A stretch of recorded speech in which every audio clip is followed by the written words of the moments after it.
উত্তরা বৈষম্য বিরোধী ছাত্র আন্দোলনের সাবেক যুগ্ম আহ্বায়ক কে এম মামুনুর রশিদ ৪৮ ঘন্টার বেশি সময় ধরে নিখোঁজ রয়েছেন বলে জানিয়েছেন জাতীয় নাগরিক পার্টি এনসিপি দক্ষিণাঞ্চলের মুখ্য সংগঠক হাসনাত আব্দুল্লাহ।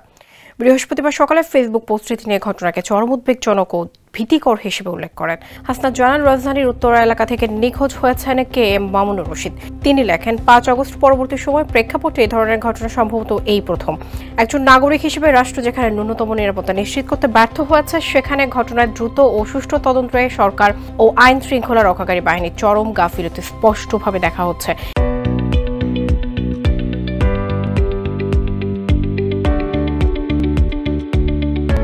এই ঘটনায় গণমাধ্যমের নিরাপত্তা নিয়েও শঙ্কা জানিয়েছেন এনসিপি নেতা।